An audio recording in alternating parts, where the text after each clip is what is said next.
deitado assim no canto, com o lençol em cima. E ele levantou o lençol e mostrou. Aí a gente reconheceu que era Zé. Aí a gente voltou para a cela de manhã, no carcereiro. O rapaz tinha um preso político de Natal que limpava a cela da gente. Aí ele teve lá e disse: olha, mataram o companheiro de você, Mata Machado. Mata Machado, filho de um jurista mineiro, a quem vi nos estertores da morte. Dando sequência ao depoimento, né, inédito que foi feito pelo Centro de Direitos Humanos e Memória Popular, na qual o militante do PCBR, que também estava preso lá no DOI-CODE, Rubens Lemos, nós temos o Mata Machado. Quando ele esteve em Recife, ele participou da chamada Universidade da Ilha do Leite. A Ilha do Leite é lá de Recife e tinha lá um grupo de estudantes de medicina que ele ficou lá. Então, nós vamos ver agora o depoimento da estudante Fernanda, que vai dizer exatamente se Rubens encontrou Mata Machado e Gildo quase morrendo. Ela vai dar o depoimento dela falando o que ela ouviu e sentiu numa cela ao lado da que Gildo e Zé Carlos estavam sendo torturados.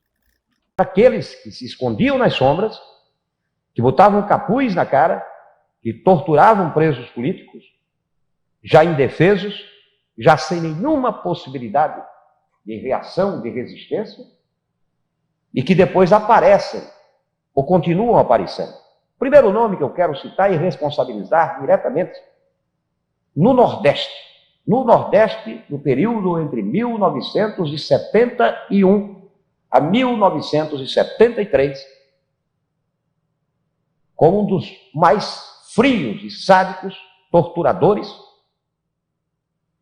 e que continua vivo até enquanto eu faço esse depoimento, exercendo cargo nas Forças Armadas do país.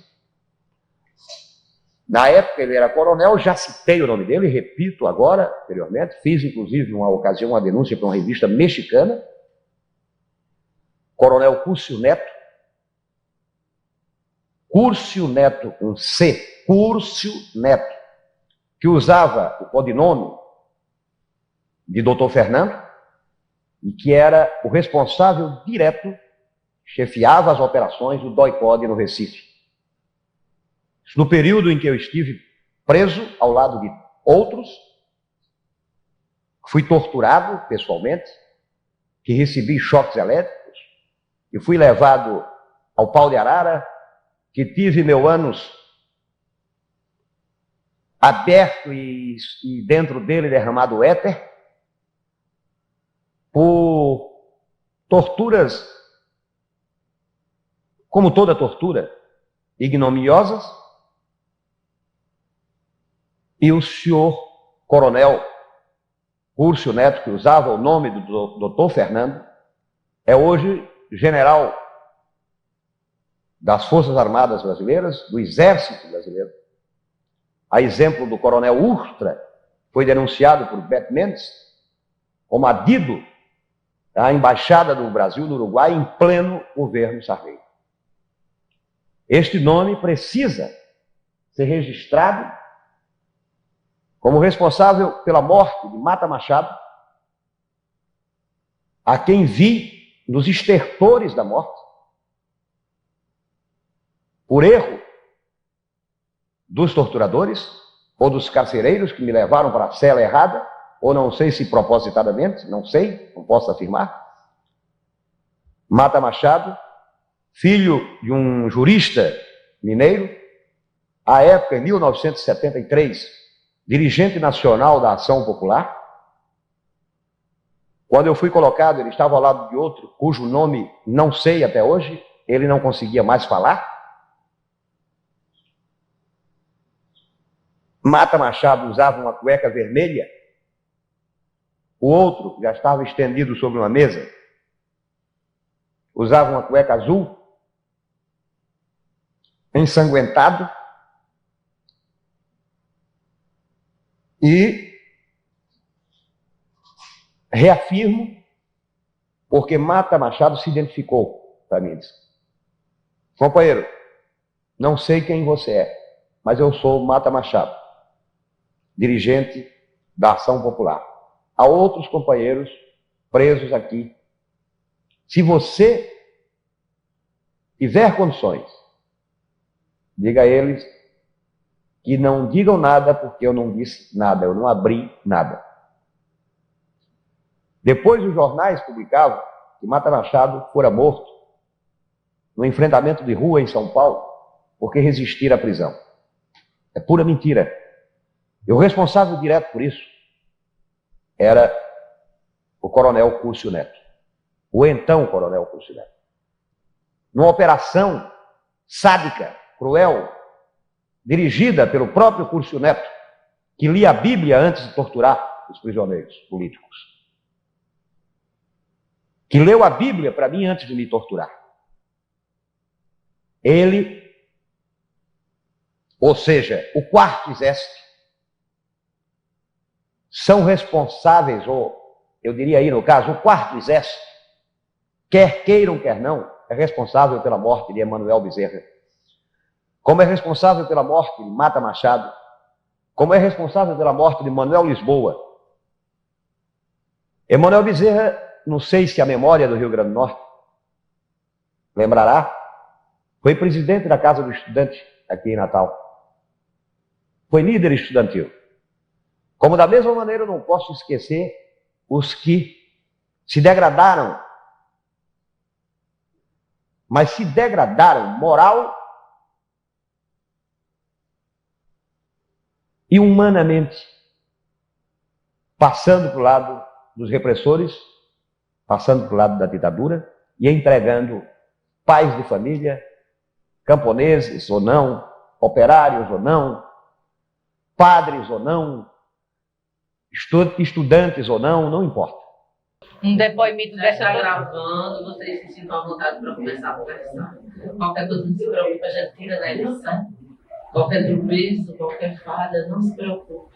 Já está gravando. Bom, Fernanda, você, oficialmente, conhecidamente, é a última pessoa que encontrou, que viu o Mata Machado, né? Estava na prisão e encontrou com o Mata Machado.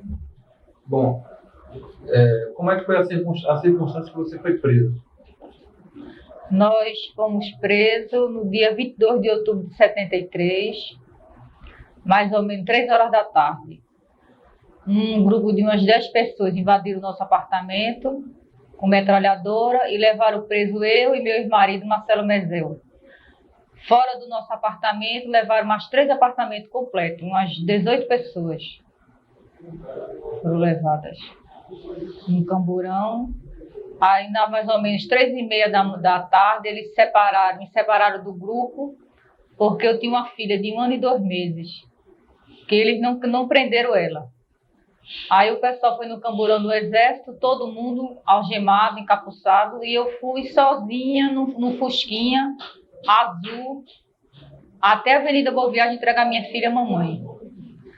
Agora, em vez deles deixarem Mariana, nessa época tinha 1 ano e 2 meses, em frente do prédio, eles deixaram 4 quadras depois uma babá de 13 anos.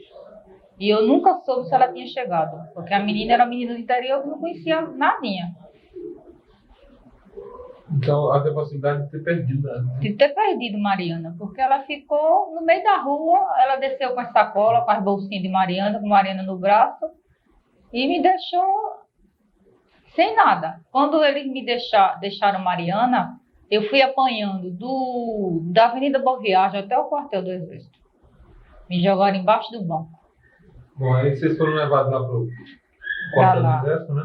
Agora tem um detalhe. Na hora que nós estávamos em casa aguardando a decisão deles levarem a gente, meu cunhado, que não tinha nada a ver com a história, foi levado com nós também preso. Foi o marido da minha irmã, que foi me pegar para ir para a faculdade.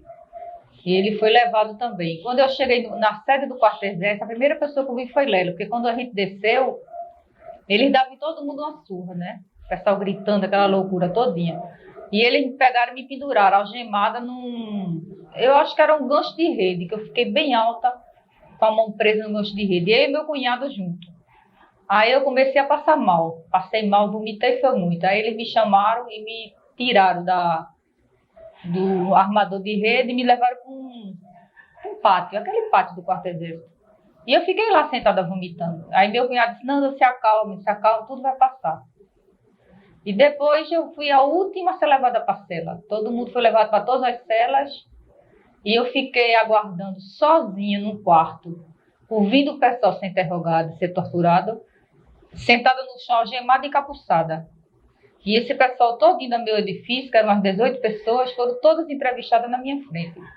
E eu fiquei o tempo todinho deitada de costa, com a mão para trás, sem poder me mexer, né? Porque estava amarrada as mãos e na posição de costa. Eu não sabia como me virar, né? E foi mais ou menos 11 horas da noite, eu pedi, eles abriram a cela e me levaram. E me jogaram na cela, mais ou menos a primeira ou a segunda. Quando abriram a porta, estava a minha vizinha, as duas. Estava a Melânia, estava a Sônia, tudo dentro da cela. Aí foi aí que começou a história toda. Bom, aí você foi colocado nessa cela junto com ela? Com Melânia. E Sônia ficou, mas depois Sônia ficou só, né? Que Sônia era muito implicada, eles não quiseram botar Sônia junto com a gente. Porque Sônia era quem tinha trazido o Zé pra cá, sabe? Aí ela não ficou com a gente, não. Ficou eu e Melânia Frisa de Carvalho. Na mesma cela? Na mesma cela. Bom, aí vocês ficaram e nesse período houve tortura? Eles chamavam a gente toda hora, né? Eu não levei choque, não, mas eu levei muita tapa. Apanhei muito, tiraram minha roupa. Fizeram aquelas coisas todinhas que fazem. Mas sempre ameaçava. Vou jogar ácido em você. Aí jogava um balde de água frio. Você pensava que era ácido, né? E ligava o negócio do choque, mas nunca deram. Eu acho que dizem que nunca deram, porque o irmão do meu sogro estava assistindo as torturas, que ele era ligado a esses movimentos.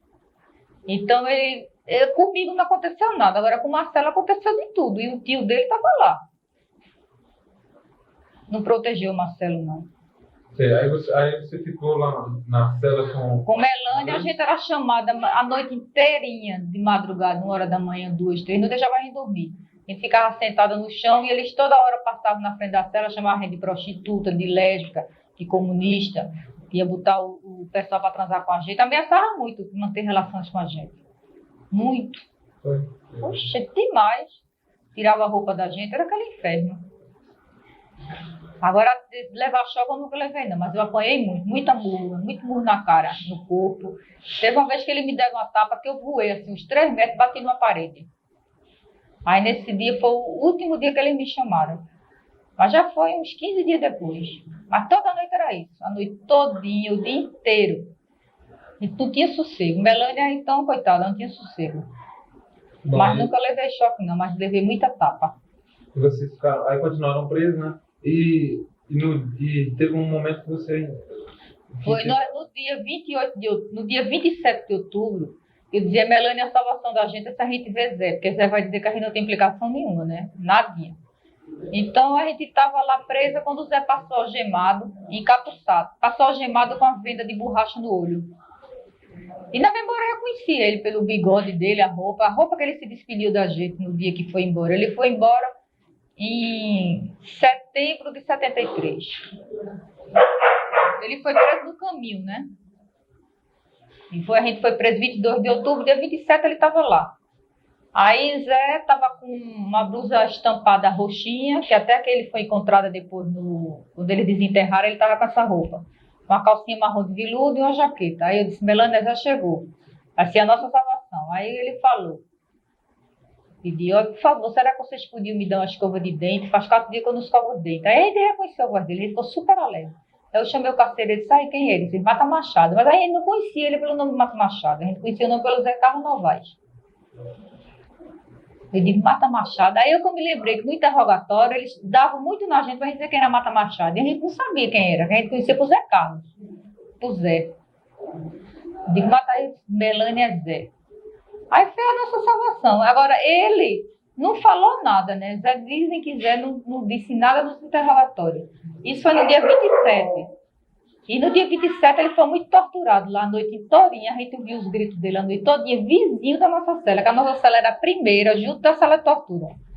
No dia 28, de manhã cedo, não, de noite, uma pessoa começou a gritar: eu estou perdendo muito sangue, eu vou morrer, eu preciso de uma transfusão.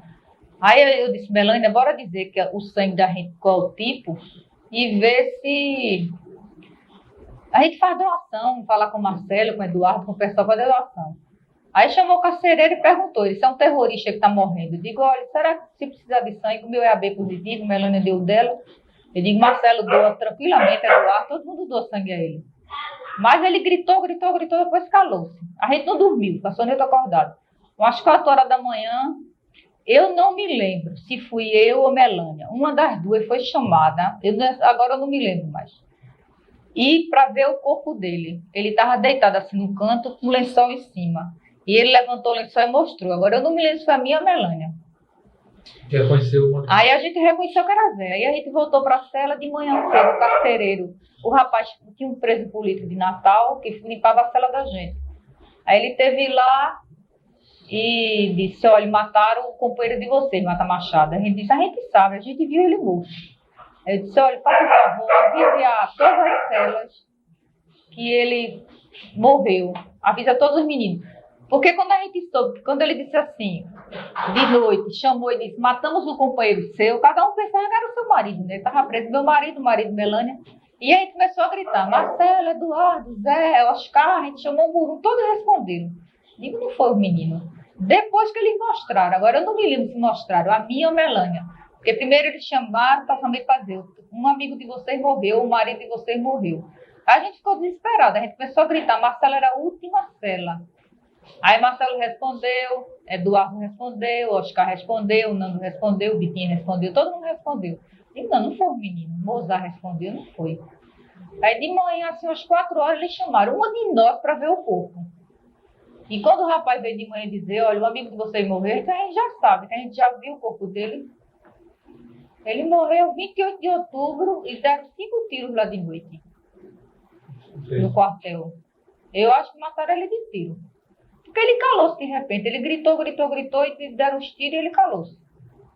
Eu acho que Zé morreu porque ele tinha um tiro na cabeça, não tinha? Na autópsia? Tinha um tiro na cabeça, na autópsia. Na boca. Mataram ele lá. Foi assim que a gente viu.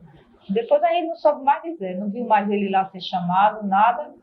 Ficamos até mais ou menos... Mas a gente ficou mais ou menos até dezembro lá. Eu não sei o dia que a gente saiu. Foi antes de 8 de dezembro que a gente saiu de lá. Eu saí uma semana antes. Eu saí ainda em novembro. E Marcelo saiu uns 3 dias antes da formatura dele, que era 8 de dezembro. Aí quando Eu saí antes.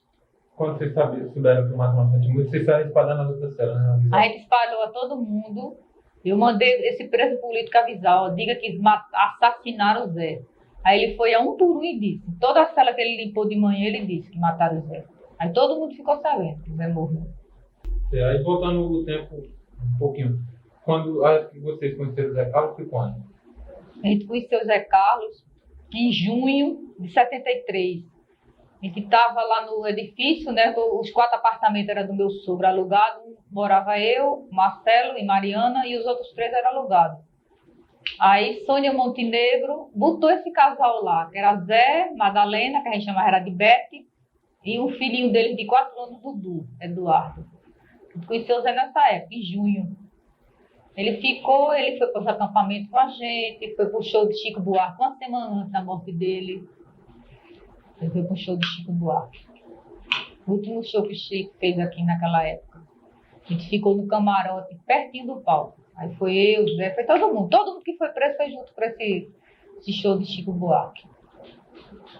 Vocês acham que nesse show vocês já estavam sendo acompanhados? Já eles disseram lá que a gente estava sendo acompanhado desde que Zé chegou. Porque na frente do nosso prédio botaram um baleiro. Um pessoal bem esquisito. O pessoal que vendia bombom, cigarro. E aí descobriu que era o pessoal da Polícia Federal. Mas Marcelo, muito ingênuo, dizia: mas não, esse pessoal está aí porque a gente está na chapa do diretório contrária, a chapa de esquerda. Então eles estão vigiando a gente. Nunca pensou que era Zé. Zé não dava bandeira de nada. Era super discreto. Ele passava o dia todo sentado na escada. Aí na hora do almoço eu ia lá, Zé, bora lá almoçar com a gente. Ele almoçava, na hora do jantar a gente chamava, mas ele estava sempre só, sentado, pensando, brincando com o menino dele. Que não era, eu nem sabia que não era nem filho dele, né? O filho dele era o outro que não estava com ele. Era o filho de Madalena, Dudu. Ele ficava muito, muito só. Mas a gente tinha, durante toda semana, ele pedia para a gente ir numa casa, na Vila do Ipicé, buscar um dinheiro que disse que a família dele mandava. E nós fomos seguidos todas essas vezes nesse local pela polícia. Porque quando eu fui presa, eu fui inúmeras vezes nesse local, mostrar o aparelho. Eles disseram que era um aparelho que Zé recebia o dinheiro do partido. Mas a gente não sabia onde era, porque a gente parava na pracinha, uma pracinha que tem um posto médico ali na Vila do Ipicé, e Zé dizia, ó, o carro não tem acesso à rua, vocês fiquem aqui que eu vou buscar. E a gente esperava no carro da gente, levava sempre Mariana, pequenininha, e ele ia pegar o dinheiro e voltava. E disseram que era um aparelho, né, que eles depois estouraram esse aparelho. Então a gente de madrugada, quantas vezes eu fui? 2 horas da manhã, 3 horas algemada, encapuçada, com a venda, uma capuz e algemada com a mão para trás, para esse local. Inúmeras vezes. Chegava na praça, eu não sei onde é. Eles queriam que eu dissesse onde era. Eu digo, não sei. A gente não chegou aí, nem eu nem Melânia. Não sabia onde era o aparelho. Não imaginava. No dia do aniversário de Marina, 25 de julho, ele estava lá, na festinha da gente. Aconteceu até uma coisa estranha no aniversário de Mariana. Na hora de cantar parabéns, faltou energia só no meu apartamento. Ficou todo escuro. Aí eu corri, quando eu acendi as velhinhas dela, ela cantou parabéns, que ela acendeu a luz, a luz acendeu. Normal. Quando eu olhei, tinha um japonês com uma máquina fotografando a gente. Eu digo, gente, quem chamou esse japonês? E Marcelo achando que tinha sido a minha família e eu achando que tinha sido a família dele.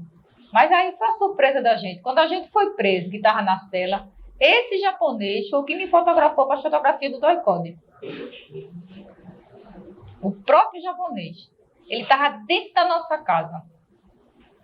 Ele desligou, ele baixou a luz da nossa casa. Quando eu acendi as velhinhas, aí na mesma hora Marcelo correu e disse, gente, baixaram o nosso negócio da luz. Aí ele subiu e o japonês já no meio da sala, com a máquina na mão. Ele fotografou todo mundo. Eu vi todas as fotografias da gente do acampamento, as fotografias lá em casa, tudinho que eles tinham no quarto exército. Eles me mostraram no dia que eu saí. No dia que eu saí, eu fui chamada assim, eu não sei qual foi em novembro. Um dia, interrogaram Sônia Montenegro. Mas eu estava assim em pé, quando vi passar o síndico do prédio de mamãe, que era o coronel do exército. Ele me reconheceu. Ficou chocado de me ver lá presa. Aí eu disse, olha, procure saber, eu não sou comunista, não sou terrorista, não estou fazendo nada porque eu estou presa. Aí ele foi lá e interrogou a menina Sônia na minha frente, na minha cela, sem ela me ver, encapuçada e algemada. Aí perguntou, Fernanda tem implicação? Ela disse, não, Fernanda não tem implicação nenhuma, nem Fernanda nem Marcelo. Aí ele interrogou ainda ela muito sobre Zé, sobre coisa, mas disse, não, Fernanda não participou de nada, não tinha nada a ver com isso. A participação que ela tinha era da movimento estudantil junto com Marcelo aqui do Recife. Mas com o Zé eles não tinham, eles apenas conheceram o Zé, foram para os acampamentos com o Zé. Zé almoçava na casa dele, jantava. Se ele conversava política com eles, eu não sei. Ele era muito discreto, não conversava muita coisa não. Ele tinha muito livro, mas não conversava nada. Aí ele ficou sem saber o que fazia. Tem um episódio que o Gilberto Prata fala que teve na casa de vocês, né? Vocês se lembram disso, não? Um mimeógrafo. Que a gente tinha um mimeógrafo, que a gente rodava os planfetinhos, né? Ele tinha um mimeógrafo, porque assim, nessa época estava havendo a eleição do diretório de medicina. E a chapa do Minho, que era a chapa de esquerda, não foi aceita pelo reitor. Assim mesmo, eles impuseram a chapa. Então, o mimeógrafo oficial da faculdade só podia rodar a chapa de direita. Aí a gente conseguiu o mimeógrafo e fazia os panfletos lá em casa. Toda a panfletagem. Rodava tudo. E distribuía tanto na minha faculdade como na faculdade dele. Eu mesmo distribuía. Levava tudinho. A gente rodava, passava a noite de rodando. E Zé participava dessas coisas. Agora, eu não me lembro de Gilberto Prata Soares, não. Porque ela era muito diferente. devia ter barba, cabelo grande. Não me lembro dele, não. Não me lembro dele. Ele disse que ele citou o nome da gente todo dia. Que conhece. Conhece todinho. Bom, e aí do Machado, qual é a lembrança que você tem mais dele aqui? Uma pessoa ótima. Eu achava ela uma pessoa excelente. Olha, ele foi uma pessoa discretíssima. Nunca transmitiu a gente que era envolvido em nada, acho que para não envolver ninguém. Ficava na dele, lendo o livro dele, parado. Ficava sempre na dele. Ele nunca... Se ele conversava era com Sônia, né? Porque Sônia botou ele na casa dele, então Sônia que era uma pessoa realmente que sabia do passado dele. Mas ele foi super discreto e amicíssimo nosso. Ia com a gente nos acampamentos, para todo canto, super alegre. Ele e a esposa viviam super bem, eles iam com a gente para todo canto. A gente passava o dia todinho, olha, de junho a outubro a gente ficou junto. Todos os dias.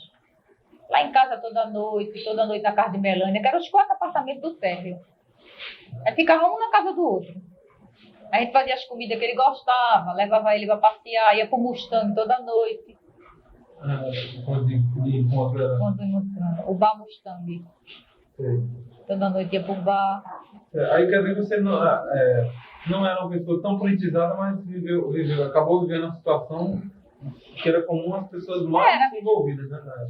Porque a gente era politizado na faculdade, né? A gente fazia tudo aquilo, ia passear na faculdade, fazia panfletagem, pichava a faculdade, ia para as passeatas, fazia tudo na faculdade. Tudo a gente fazia na minha faculdade. A minha faculdade era faculdade de esquerda mesmo, arquitetura. Era a pior que tinha naquela época. Inclusive, a gente tinha um restaurante central que, por causa de tanta agitação que tinha, foi fechado. Um restaurante nosso. Era uma loucura o restaurante. Uma loucura. Tinha os líderes políticos todos de arquitetura, né, que eles cumpriram prisão perpétua. A maioria cumpriu prisão perpétua, o pessoal lá. Hoje até tinha lá uma porção de gente lá do... Mas você que não era pessoa, assim, tinha uma visão política, mas não era... A gente não era guerrilheira, não era nunca guerrilheira. Nem eu, nem Marcelo, nem ninguém. Inclusive o pessoal achava até errado o pessoal fazer guerrilha, de sequestrar, de matar. O pessoal achava errado. Agora a gente ajudava tudo. Se aparecesse um terrorista desamparado, ficava lá na nossa casa tranquilo. Nem pertencia a nenhum grupo. Não, o pessoal era muito ligado ao AP, sabe? AP? O pessoal da gente era ligado ao AP. Ação Popular. Era muito ligado. Mas a gente participava muito de ambas as faculdades, tanto o Marcelo na dele como eu na arquitetura. E tinha para tudo, tudo que tinha, fazia professagem, fazia tudo. Agora a gente não era guerrilheiro urbano, não era. De jeito nenhum. Agora a gente sabia quem era. O pessoal todo de arquitetura que fazia guerrilha, eu sabia. Sabia de tudinho. E apoiava, dava o maior apoio ao pessoal. A gente não participava ativamente, mas dava o maior apoio. O que eles precisavam, a casa da gente estava dando abertura para todo mundo. Se precisasse ficar lá clandestino, ficava. Não tinha problema nenhum. Agora, pelo contato que vocês tinham com o Mata Machado, você tinha a dimensão da importância que ele tinha para o sistema para ser tão procurado? A gente não sabe. Olha, nós mesmos, o pessoal que foi preso, ninguém sabia dizer, porque eles eram pessoas muito na dele. Ele nunca transmitiu que era pessoa procuradíssima. Ele nunca disse a ninguém. Ele conversava muito política com o Marcelo, com o Eduardo, com o Abel, com todo mundo. Conversava, dizia o que ele era, mas ele ficava na dele. Nunca tentou fazer que a gente passasse pro lado dele. A gente dizia que dava apoio total a ele. Mas de querer que a gente fosse com ele, ele nunca pediu, não. Mas ele conversava muito. Ele tinha convicção de que a luta armada... Tinha convicção. Ele fez a guerrilha no interior. Ele vinha...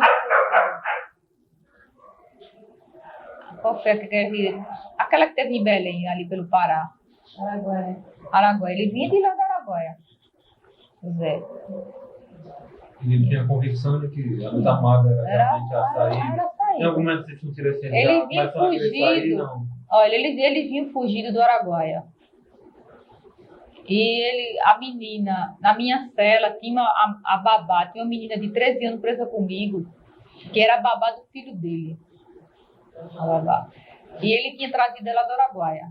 Então ela contou que ele tinha armado todo mundo lá, que a família dela toda era de guerrilha, rural, que ele tinha ajudado, feito um movimento todinho lá no Araguaia com o pessoal.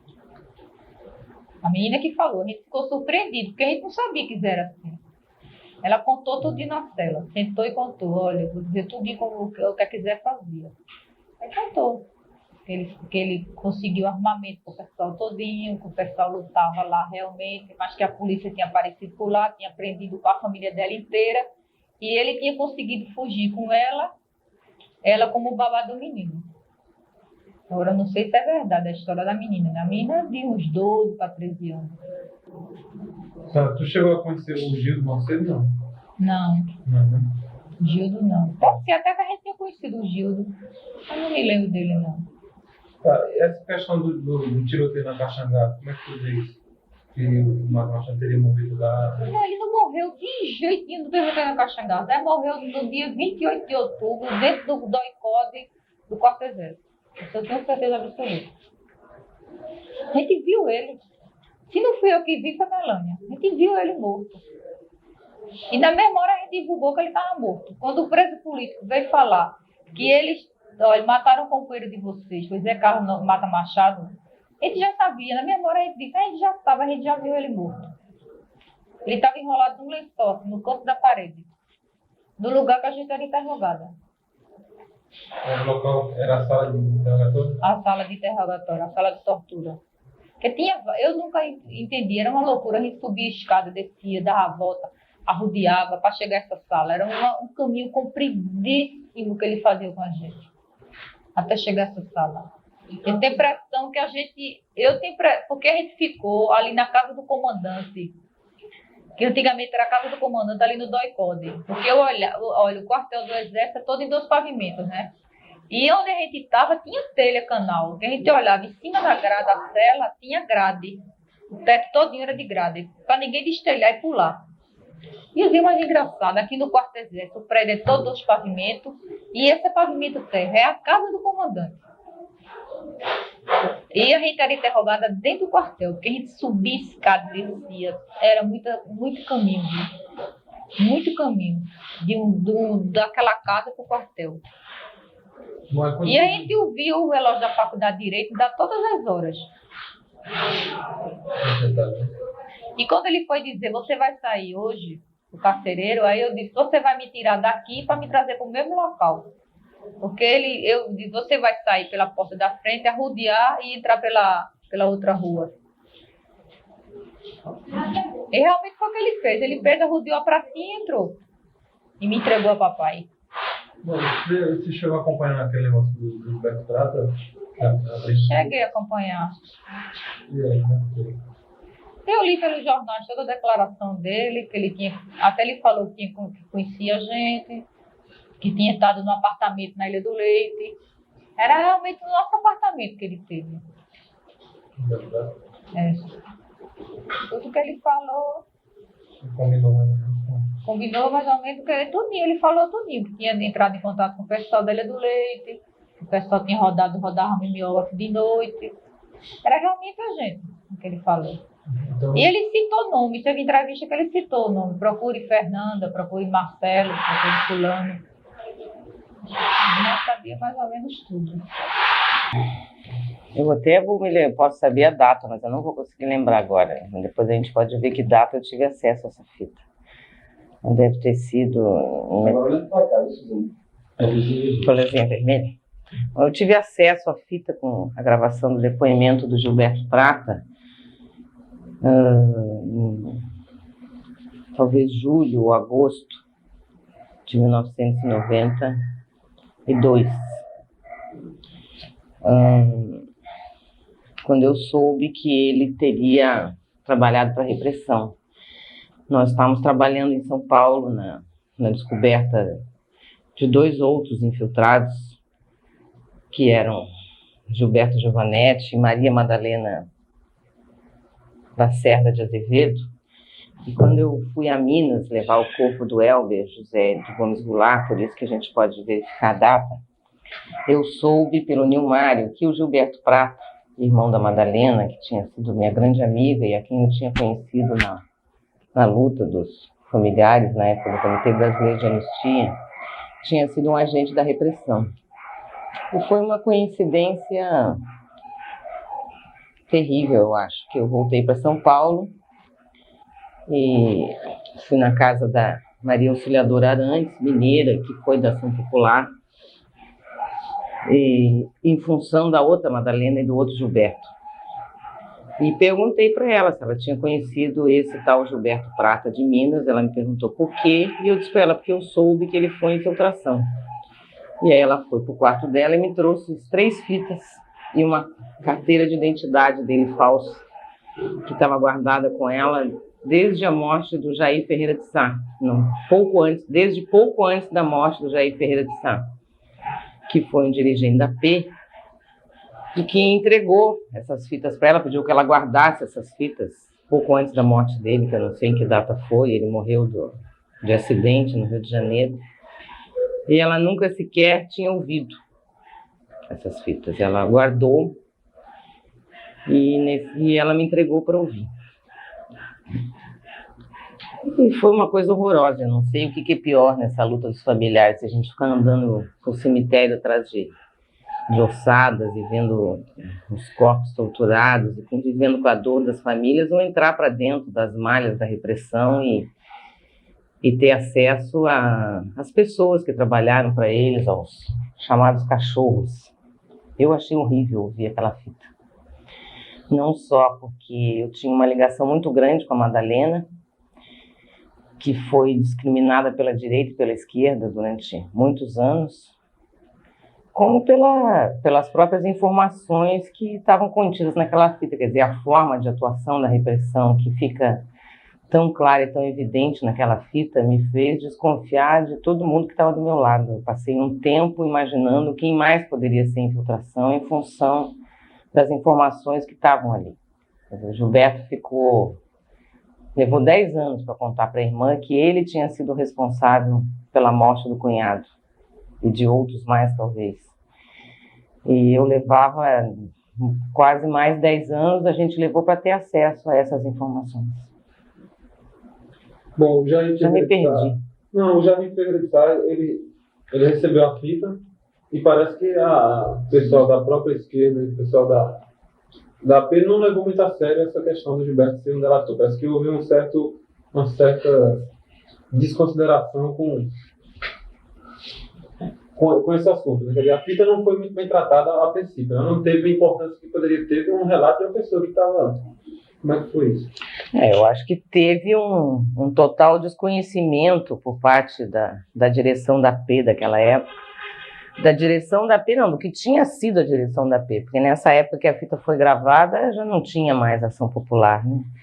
E ela é gravada porque o Gilberto chega para a irmã e conta para ela, tem uma coisa horrível para te dizer, e de sopetão ele diz isso. E ela cata um gravador, marca com ele uma conversa sobre isso, diz que ela não vai ter essa conversa com ele sem gravar, e chama uma cunhada para participar dessa gravação. E eles, inclusive, discutem no meio da fita o que fazer com essa gravação, né? E essa gravação foi entregue não só para a própria P, como ela foi entregue para pessoas da igreja, né? Eu nem sei exatamente para quem mais foi entregue, mas pelo que eu sei, tinha 2 ou 3 cópias dessa fita. O que foi feito com as outras cópias, eu não sei. O que eu sei é que a P tratou isso, eu acho, da pior forma possível, porque ela desconsiderou o depoimento, ela tratou de novo a Madalena de uma forma nojenta, eu acho. As pessoas achavam que era impossível, que aquilo era toda uma armação da Madalena para se livrar da culpa que ela tinha de ter sido a grande delatora dentro da Ação Popular. E ela sofria mais uma vez, exatamente porque ela era irmã de um infiltrado e fazia parte do acordo do Gilberto com a repressão, preservar a vida da irmã, ela teve um tratamento diferenciado por parte da repressão. Ela foi torturadíssima, arrebentaram com ela entrou diversas vezes em estado de coma, dentro da cadeia, ela perdeu um filho. Mas ela teve um tratamento diferenciado no seguinte sentido: ela não foi colocada em presídio, ela cumpriu a pena dela dentro das dependências do DOI-CODE.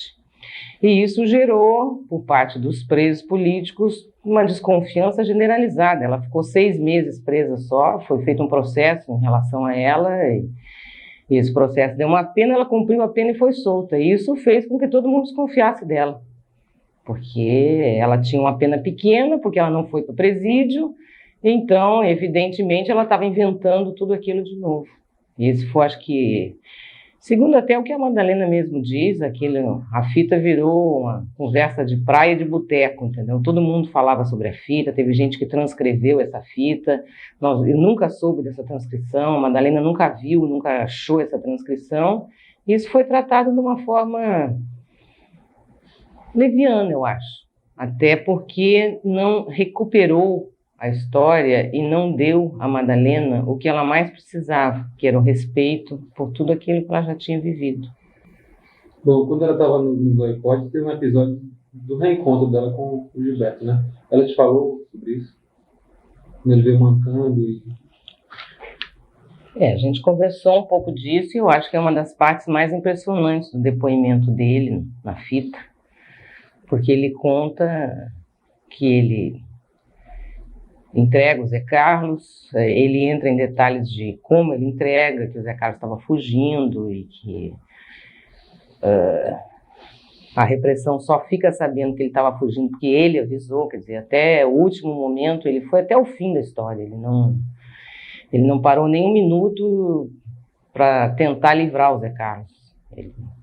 O Zé Carlos estava fugindo, ele sabia que o Zé Carlos estava fugindo, ele estava participando da saída do Zé Carlos do cerco que a repressão estava fazendo, e ele avisa a repressão que ele estava fugindo, e é por isso que ele é preso. E depois disso ele volta para Goiânia, e fica lá em Goiânia, e um tempo depois ele é procurado pela repressão. Ele diz que ele tinha diversas formas de contato com a repressão, que ele tinha telefone, caixa postal, e eles sempre souberam onde ele estava, mas que eles também marcavam encontros na rua, e que num desses encontros, que ele marcou às 10 horas da manhã na Praça do Avião, em Goiânia, ele foi ao encontro e, de repente, uma montanha de carro invadiu a praça, por cima da praça, para prendê-lo, né? E ele sacou que tinha chegado a hora de ele ir para São Paulo, que ele inclusive não queria ir, dizia a repressão que ele não queria ir, porque eles tinham dito para ele que ele ia ter que ir para São Paulo para ser acareado com a Madalena. E ele tinha dito que não queria ir. E ele foi preso dessa forma. Os agentes que prenderam ele nem ao menos sabiam que ele era um cachorro da repressão, né? Ele foi trazido para São Paulo, foi levado para o DOPS. Do DOPS, quando chegaram com ele, disseram que era para levá-lo para o DOI-CODE. Ele mesmo disse que os agentes disseram que, nossa, você vai para o inferno, preferia qualquer coisa do que ir para lá. E aí chega no DOI-CODE, ele é recebido pelo capitão Birajara, que é aquele calandra que nós identificamos há pouco tempo, que trabalhava na Polícia Federal em São Paulo. E o calandra diz para ele que ele vai ter que ser acareado com a Madalena, porque ela não estava falando nada, ela estava protegendo todo mundo, inclusive a ele. E ele é levado para dentro da cela da Madalena. E faz de conta que tinha acabado de sair da tortura. A Madalena, até aquele momento, não tinha a mínima ideia disso. Ela diz para ele na fita: mas você entrou mancando na cela. Eu jurava que você tinha acabado de sair do pau de arara. Aí fica um silêncio pesadíssimo na fita, e a outra pessoa que está junto diz: ele estava fingindo, né, madame? Eu achei, acho que é uma das piores partes da fita. Aquele momento dela saber que o irmão fingiu o tempo inteiro, e fingiu inclusive no momento do encontro com ela lá dentro, e entrou dizendo para ela: faço tudo para você sair daqui, fala tudo que você souber, se livra disso aqui. Não me lembro mais que você perguntou. Bom, e nesse período que a Madalena passou, depois que foi solta, você chegou a acompanhar assim, o sofrimento dela, sendo culpada pela direita, sendo apontada pela direita? Uma pessoa de esquerda sendo apontada pela esquerda como uma delatora. Você chegou a conviver com esse drama dela? Essa loucura que é. Convivi, eu conheci a Madalena em 79, na época, final de 78, talvez, ou já 79, na época da luta pela anistia. Ela era do Comitê Brasileiro pela Anistia de Minas, da Comissão de Familiares ligada ao Comitê de Anistia. E ela era uma das pessoas da linha de frente dentro dos familiares. E ela vivia uma contradição muito pesada por ser acusada de ter sido a delatora do próprio marido. Ela tinha um filho desse cara. Por mais que o filho soubesse que não tinha sido ela, um monte de gente dizia que ela tinha entregue o próprio marido. E era uma coisa horrorosa. Tanto que quando eu tive acesso a essas fitas, eu guardei até o momento que a Madalena ligou para mim. Eu acho que demorou uns 2 meses para ela me ligar. Eu liguei para ela uma vez só. Assim que eu voltei de Minas, eu liguei para... Assim que eu voltei de Minas, eu liguei novamente para Minas, para a casa dos pais do Mata Machado, que era a única forma de contato que eu tinha com ela, e deixei um recado com o meu telefone dizendo que eu queria falar com ela. E antes dela entrar em contato com a gente não fez absolutamente nada. Ela demorou acho que uns 2 meses para me ligar, mais ou menos. E ela já ligou com a sensação de que era isso que eu queria, porque ela tinha acompanhado o trabalho da gente nos arquivos e na pesquisa. Ela tinha passado um tempo em Cuba, não sei quanto tempo. Estava acabando de voltar. E para ela isso tudo foi muito doloroso. Não só foi doloroso naquela época, como foi doloroso reviver isso tudo. Tanto que ela acabou me pedindo para eu ficar em contato com o Gil, com o irmão dela, para discutir com ele como fazer. Que também foi uma coisa muito dolorosa, muito difícil. Bom, tem um momento nas entrevistas do Gilberto Frato que ele disse que em 73 estava tudo caindo, né? Estava todo mundo caindo e tal. Ele mesmo fala na fita. E tem aquele tiroteio na Caxangá, né? Aquele falso tiroteio onde teria morreu o Gil, teria morrido o Gil e o Mata Machado e possivelmente o Paulo. Bom, várias quedas na perda, você acha que estão relacionadas com ele? Eu acho que sim. Inclusive, ele na própria fita esclarece que o Gildo morreu no pau e que aquilo lá foi uma farsa. Na fita que ele grava na época, ele diz que ele fez o acordo para preservar a vida dele, da mulher dele, da Madalena, em troca da do Zé Carlos. Mas que ele sabia que mais gente tinha rodado em função desse acordo. O Gildo, com certeza, e a repressão tinha dito para ele que o Gildo tinha morrido no pau. Talvez o Anestino, e ele não sabe quem mais. Com certeza, todas as pessoas que teriam tido contato com o Zé Carlos, com a Madalena e com ele nesse período, que são os desaparecidos políticos, que eu não tenho certeza absoluta se são eles todos por causa não sei quem ainda era da P ou era PML, mas que são, no meu entender, esses que estão aqui. O Paulo Stuart Wright, que é sequestrado em São Paulo no final de setembro de 1973, que é o primeiro que ele entrega, eu acho, para a morte, né? Fora as pessoas que foram presas, que foram centenas de pessoas da P. Depois o Humberto Albuquerque Câmara Neto, que desaparece, que é preso logo em seguida, no começo de outubro. Depois o Zé Carlos e o Gildo. Depois o Anestino, que ele mesmo se refere na fita, que é sequestrado em São Paulo também. E os últimos são o Fernando Santa Cruz e o Eduardo Collier, que foram sequestrados já em 1974, no Rio de Janeiro. Eu acho que todas essas mortes têm a participação do Gilberto. E você acha que pelo fato da Madalena ser uma mulher, isso pesou para que as pessoas não acreditassem na versão dela, né?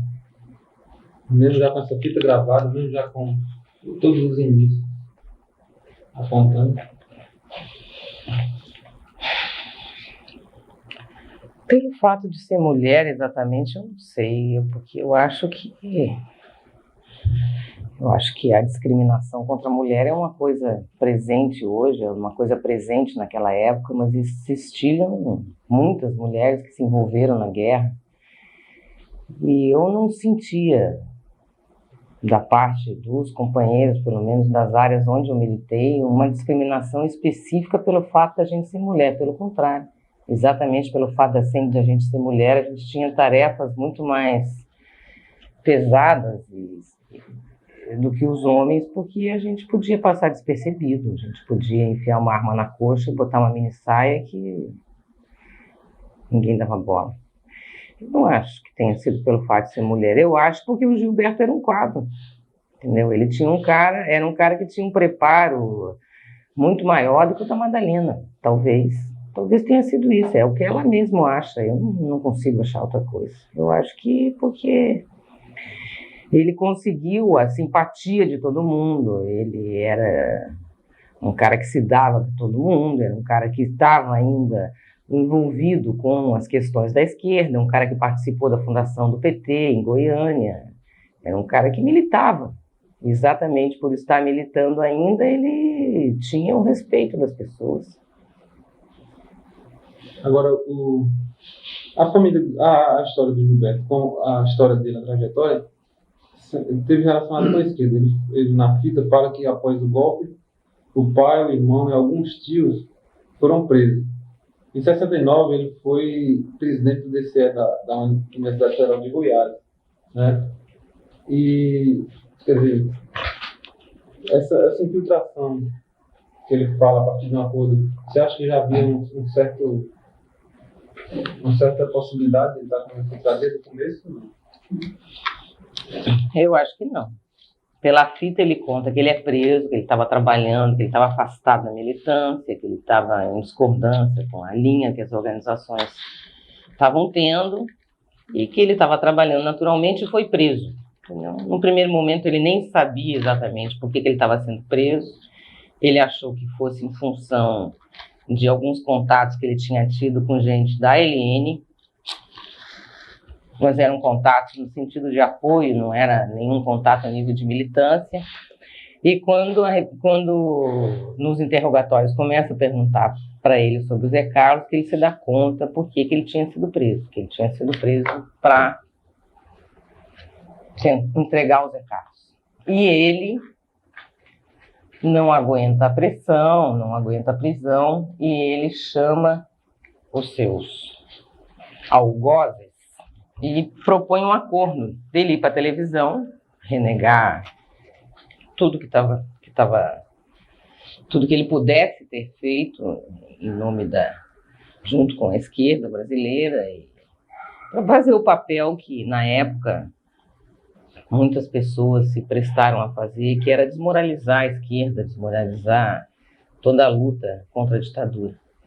E ele toma a iniciativa de propor esse acordo, porque ele diz que muita gente já tinha ido para a televisão em Goiânia e tinha se dado bem, então ele tinha fraquejado e ele propõe esse acordo. Quando ele propõe esse acordo, a repressão chama um cara do CIEX que vem de Brasília para falar com ele e propõe um outro acordo, que ao invés de televisão é dele se infiltrar. E ele topa e vai para Brasília e faz curso de formação e todo o desenvolvimento que eles faziam normalmente com a gente. Quer dizer, é uma coisa que partiu dele. Certo. O que é que o depoimento do Gilberto? Qual a importância que ele tem para a história do movimento dos familiares? Onde é que ele depois dele a história é outra? Eu acho que sim, porque ele esclarece, entendeu? Um período nebuloso da história da militância da ação popular. Entendeu? Ele pode não esclarecer com certeza o paradeiro dos desaparecidos políticos, mas ele é um resgate daquela história. E ele mostra mais uma faceta da atuação da repressão, que faz a gente parar duas vezes para pensar em relação a outras denúncias que se tem de pessoas que tenham trabalhado para a repressão. Certo. Você não acha que esse caso do Gilberto Barros, ele foge mais ou menos até a certas regras ou comportamentos humanos, porque ele conversou com a irmã, teve um determinado episódio que a Madalena falou, que ela perguntou para ele: Gilberto, você está parecendo com um policial. Você está trabalhando com a repressão? Ela perguntou para ele, e ele, naquele momento, ele poderia ter dito para ela que estava colaborando. Você acha que esse comportamento dele foge a qualquer lógica humana de relacionamento? Porque a Madalena disse que ele era um dos irmãos que ela gostava mais. Eu acho que foge, mas eu acho que há outros casos que fogem também. Quer dizer, ele entrega o Zé Carlos em 1973, ele continua trabalhando para a repressão, segundo ele, até 1982. Ele hoje é um cara que está aí disposto a falar a verdade, a contar tudo, apesar de que ele sempre contou, entendeu? Da parte dele, pelo que eu sei, nunca houve uma tentativa de esconder essa história depois do momento que ele conta para Madalena. O que acontece é que as pessoas não necessariamente queriam ouvir, queriam esclarecer. No depoimento dele, ele fala, nós perguntamos por que ele fez isso, porque ele disse que podem falar duas coisas: medo ou covardia. Para ele, tudo bem. Você acha que foi mais o quê? Eu acho que é isso. Medo, covardia, falta de caráter. Eu acho que isso é uma questão de caráter, uma questão de humanidade. Não é uma questão de você aguentar ou não aguentar a tortura, aguentar ou não aguentar a dor. É uma questão de qualidade humana mesmo. Eu não acho que as pessoas que não tenham falado, que tenham sido mortas sob tortura sem dar uma informação para a repressão, tinham um nível ideológico tal que lhes impedia de falar. Eu acho que é uma questão de caráter e de qualidade humana que lhes fez não dizer nada. Agora, depois que o Gilberto falou, como é que você viu a postura do pessoal da Paraíba? Como eles trataram isso? Quando já estavam sabendo mais ou menos, já tinham informações concretas sobre a postura dele? Para falar o que eu acho mesmo, eu acho que foi muito complicado. Eu acompanhei até um determinado momento e depois pulei fora. Porque, pelo que eu sabia, o povo da Paraíba, todo, as pessoas mais ligadas a ele, todos sempre souberam que ele tinha tido uma participação dentro da repressão. E depois desse momento, entendeu, passam a ter uma atitude que eu não gostei. Entendeu? Por exemplo, o Gilberto liga para mim e me pede a cópia das fitas. Eu disse para ele que eu não ia entregar, que eu ia entregar para a Madalena, eu não queria entregar para ele. Ele falou que tudo bem, a gente começa a tentar organizar um depoimento dele, os familiares, uma conversa que não fosse por telefone. Ele me pede, eu digo para ele que eu tenho a carteira de identidade falsa que a repressão deu para ele na época e que eu queria entregar para ele. Porque aquilo ali, já que ele estava se propondo a depor, não era uma coisa que precisava ficar comigo, entendeu? Era uma coisa que a gente guardou uma cópia daquilo, mas aquilo ali era um documento que não fazia a menor falta de ter.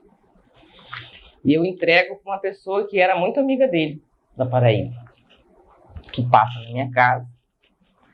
Eu converso rapidamente com essa pessoa, entrego para ela a carteira, e ela faz alguns comentários rápidos, dizendo: que legal, vai ser tão bom para ele falar sobre isso, etc e tal. Eu me senti até incomodada e disse para ela: olha, eu não conheço o Gilberto, ele não é meu amigo, eu estou com isso por destino, entendeu, do meu trabalho, não por nada. Entrego a carteira para ela e depois disso acontece 500 mil coisas. Por exemplo, ela liga para mim para me pedir que não diga ao Gilberto que tinha entregue a carteira para ela, porque ela não queria devolver para ele, porque eles questionavam, o pessoal da Paraíba, por que eu tinha entregue aquele documento para ele. E até aí não entregaram até hoje, tanto que recentemente ele me ligou pedindo uma cópia dessa carteira, porque ele queria entrar com habeas data para ver o que constava em nome dessa carteira. E eu mandei a cópia para ele. Até então ele nem sabia que eu tinha entregue para essa amiga dele, ele achava que estava comigo. E acho que eles, mais uma vez, sacanearam a Madalena. Acho que isso era uma questão que devia ser tratada de outra maneira, entendeu? Eu acho que é difícil um cara como esse ficar convivendo dentro da esquerda depois de tudo que ele fez, entendeu? E que foi uma coisa que ele sempre quis dizer e as pessoas não quiseram ouvir. Quer dizer, a partir do momento que isso tem uma dimensão pública, é que as pessoas resolvem tomar uma atitude em relação a isso. E resolvem e acabam criando para a Madalena, que já tinha sofrido 500 mil vezes, entendeu? Mais um sofrimento. Eles ficam ligando para a Madalena, querendo que a Madalena discuta com eles o que fazer com o Gilberto, o que ela achava do Gilberto, por que ela não tinha contado isso, por que ela não tinha contado aquilo. As próprias pessoas que tinham, inclusive, convivido com ela na época que ela soube dessa fita, porque essa fita foi gravada na Paraíba, quando a Madalena morava lá. E aí eu saí fora da jogada, achei que um dia, para um deles que me ligou, eu falei, olha, você não me liga mais, vocês discutam isso a nível interno aí do PT, vocês discutam isso com a direção do PT, eu não tenho por que ficar envolvida nisso, não conheço esse Gilberto, não milito no PT da Paraíba, não vou mais não vou mais ficar servindo de intermediária nessa questão, porque, inclusive, eu achava que eles estavam, do ponto de vista humano, tratando isso de um jeito muito ruim. Você acha que ele está dessa informação que o Gilberto relatou, que sai para a imprensa antes de ser bem tratado, atrapalhou as coisas e o Gilberto não contou o que tinha para contar? Eu acho que sim. Eu acho que pode ter atrapalhado. Inclusive porque poderia ter se dado tempo para ele falar com outras pessoas, a quem ele tem acesso, conversar com outras pessoas para ver se elas se dispunham a fazer um depoimento sigiloso ou não para os familiares, e todo esse tratamento em relação a ele, eu acho que abortou tudo isso. Abortou a possibilidade de discutir com ele, entendeu? De tratar ele como uma pessoa que viveu isso tudo e que hoje em dia está disposta a contar a verdade, por mais difícil que seja para a gente, é a verdade. E eu acho que outras pessoas poderiam ter contado, poderia isso ter sido esclarecido de uma forma melhor do que foi. Você acha que o Gilberto contou a verdade toda? Só porque toda a confusão você pega o gancho para a gente poder. Não está saindo a pergunta dele? Não, ele está saindo só como um interlocutor, porque está saindo. O som está com você. Eu não sei se o Gilberto contou toda a verdade, eu não posso dizer isso. Em princípio, eu acho que não. Porque eu acho que nem ele mesmo consegue recompor direito essa verdade por tudo que eu já soube, que ele viveu e sofreu durante esses anos todos. Ele teria que ter um super exercício de memória, de concentração, com tranquilidade, para poder lembrar bem dos fatos. E acho que talvez haja coisas que ele, nem para ele mesmo, consiga admitir. Tem um momento que um dos militares chama o Gilberto e diz que quer o Mata Machado e chama o Gilberto de bunda de pinguim, porque ele se afastou do movimento e deixou o rabo de fora. Você acha que outros bundas de pinguim estão por aí? Acho que sim. Não acho que tem tantos quanto se alardeia por aí, entendeu? De que a esquerda estava inteira infiltrada e que tinha não sei quantos cachorros. Eu não acho que seja isso tudo, não. Mas acho que com certeza há, tanto que a gente volta e meia descobre um.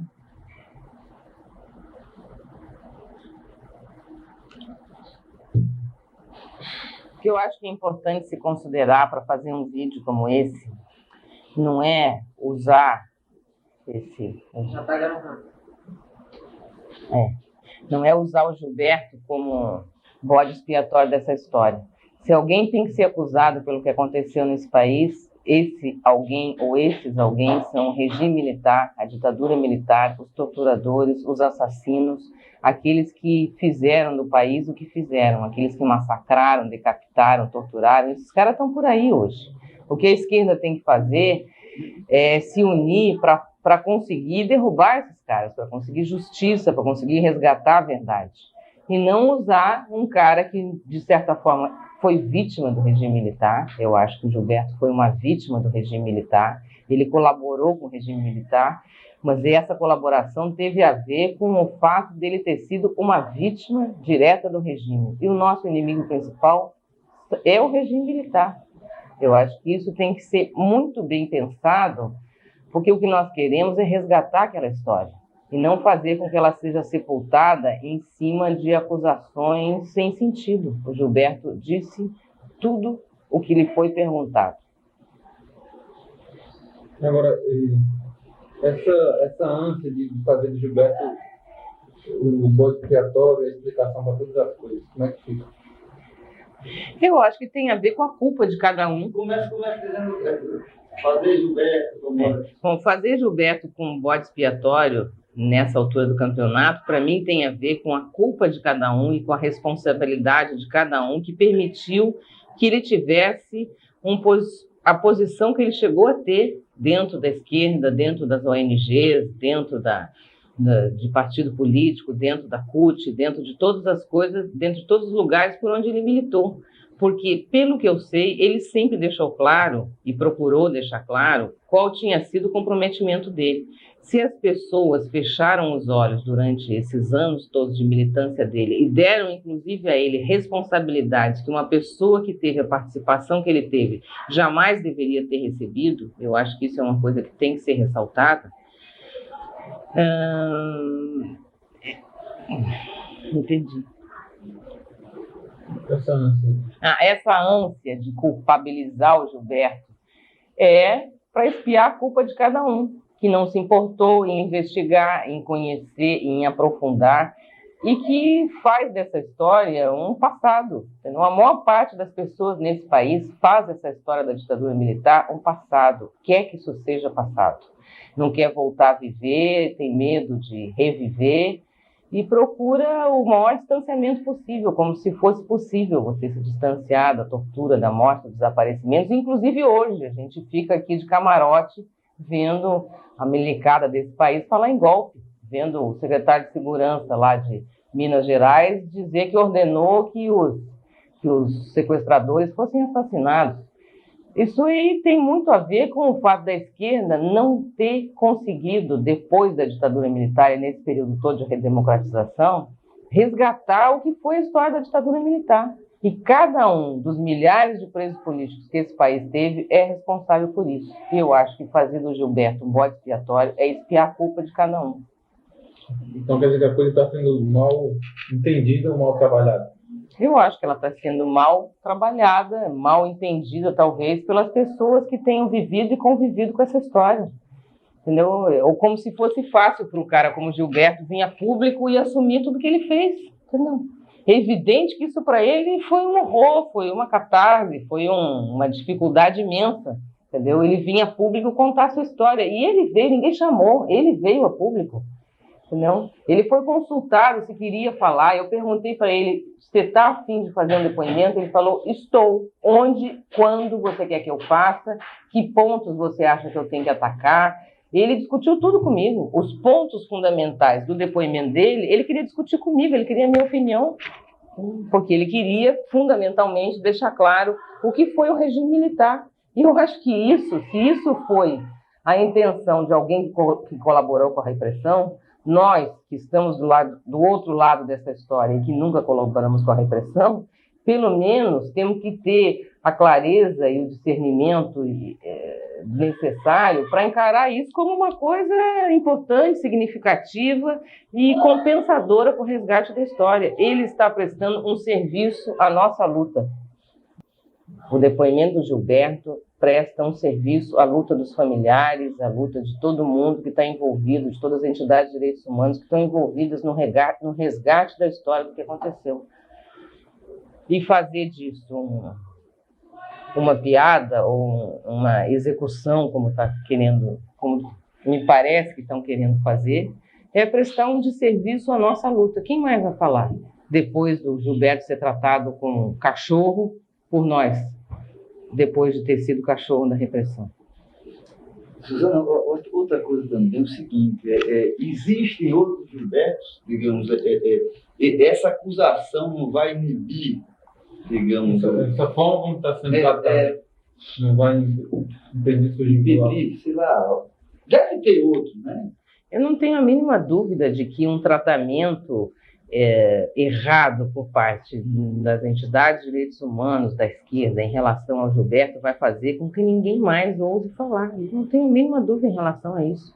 Os outros, aquele outro casal que fez um depoimento em São Paulo, dizia que já tinha sido vítima da ditadura militar e que esperava para ver o que os tais paladinos dos direitos humanos iam fazer em relação a eles. E eles também não aceitaram o comportamento que a gente teve com eles, que também foi uma situação difícil. Agora, foi difícil, mas foi diferenciado, é evidente, entendeu? Se nós estamos aqui defendendo direitos humanos, se esses caras, de certa forma, foram vítimas do regime militar, como é que nós vamos acusar eles agora, execrar? Vamos esquartejar, que nem fizeram com Tiradentes, com os desaparecidos do Araguaia, vamos botar o cara matar, entendeu? Vamos fazer o quê? Quer dizer que, ao invés de aproveitar para entender como funcionava o regime militar, como ele operou para destruir tantas vidas, os grupos estão dispersando uma oportunidade muito rara, né? Eu acho que não estudou-se ainda suficientemente as teias e os tentáculos de operação, sei lá, o lance da repressão. Isso De como ela funcionava, de como ela... Será que já foi-se ao âmago? Eu acho que não, eu acho que nunca que ainda não se aprofundou direito, porque exatamente não se conheceu direito o que aconteceu nesse país naquela época. E acho que outras atitudes que foram tomadas em relação a esse tipo de assunto por parte da esquerda também são erradas. Eu não admito, por exemplo, que no caso das declarações feitas pelo sargento Marival, que foi o primeiro cara do DOI-CODE que abriu a boca para falar e que deu uma entrevista para Veja, eu não admito que o PCdoB tenha entrado com processo contra o jornalista que fez a matéria. Eu acho isso um assinte, eu acho isso uma vergonha. Podia entrar com processo contra o Marival, por calúnia de difamação, porque estão defendendo o Luciano, podia entrar com processo contra a revista Veja, contra a editora Abril, agora jamais contra o jornalista. Nós estamos defendendo o quê, afinal? Nós estamos acusando um jornalista de ter feito seu trabalho para contar a verdade. Entendeu? Ele ouviu os dois lados. E aí?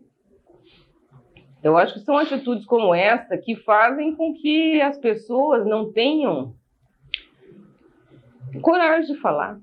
Eu não acho que sejam essas atitudes que impeçam as pessoas de falar. Eu acho que essas atitudes podem vir a impedir as pessoas de falar. Porque só agora que essas histórias estão começando a aparecer. Então, no caso, fazer a meia-culpa dos outros é mais fácil do que a própria autoanálise.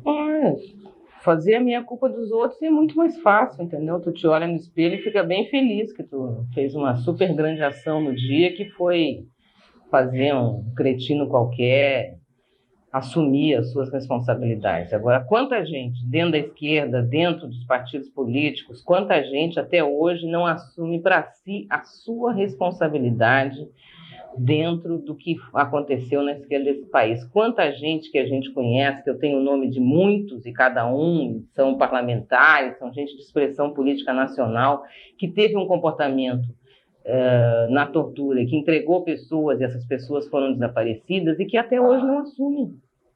Não assumem porque querem ser considerados heróis, e para ser considerado herói, tu não pode ter dado nenhuma informação para a repressão. Mais alguma coisa? Agora, deu uma fugida legal. Eu queria fechar, né? Agora, considerações finais. Você não acha que essa última colocação sua essa informação é complicada, né? Olha, eu falo do exemplo, eu uso como exemplo o comportamento das pessoas dentro da prisão, que deram informações para a repressão sobre tortura, não como uma forma de execrar essas pessoas, não como uma forma de criticar ou de culpabilizar essas pessoas, mas de dizer que se existe gente desse tipo, se essa história não foi contada nem para dentro de nós, entendeu? Como é que nós vamos, de repente, assumir uma postura de denunciar, de de execrar e de condenar alguém que está querendo prestar um serviço para a esquerda. Eu acho que é muito difícil, entendeu? Eu imagino que deva ser uma pessoa que tenha sido barbaramente torturada e que seja responsável pela morte de um grande amigo seu. Eu já vivi situações muito difíceis nesse sentido, de pegar uma foto de alguém barbaramente torturado, chegar e ter dúvida se aquela pessoa era mesmo o morto ou desaparecido que eu estava procurando, e de chegar para a pessoa que entregou e perguntar se você acha que é. A pessoa olhar, não me lembro, não tenho nem minha ideia, faz tanto tempo que eu não vejo. E essa pessoa com quem eu estava falando era responsável pela morte do outro. Quer dizer, não foi, isso nunca foi uma atitude, esse caso, pelo menos um que eu estou me lembrando, não foi uma atitude minha de chegar para o outro e dizer, olha aqui, o que você fez, entendeu? Mas eu precisava esclarecer quem é que conhecia mais, quem é que viu a morte daquela pessoa. Foi esse outro que entregou, eu queria saber se era ou não, que se dane, eu fui perguntar para ele. E ele desconheceu. Não sei, não tenho a mínima ideia. E acho que isso deve ter sido uma dor tamanho de um bonde dentro dele naquela época e ainda hoje, tanto que ele não consegue enxergar. Eu acho que uma pessoa dessa deve ser muito infeliz. Entendeu? Então, essa questão do tratamento humano, da questão de quem entregou, de quem colaborou, precisa ser revista de uma forma geral, né? Eu acho que precisa ser revista. Precisa ser revisto o tratamento a quem teve um comportamento assim ou assado frente à repressão, porque a guerra acabou, não existe mais guerra. Houve justiçamentos naquela época, o posicionamento que se tinha naquela época era um, e hoje é outro. Acabou a guerra. Então, o que tem que se discutir é o que fazer com as feridas da guerra. Entendeu? Cicatrizar, elas não vão cicatrizar nunca, mas você pode ficar pondo curativo, você pode ficar encarando essas feridas de uma outra forma para que elas não doam tanto.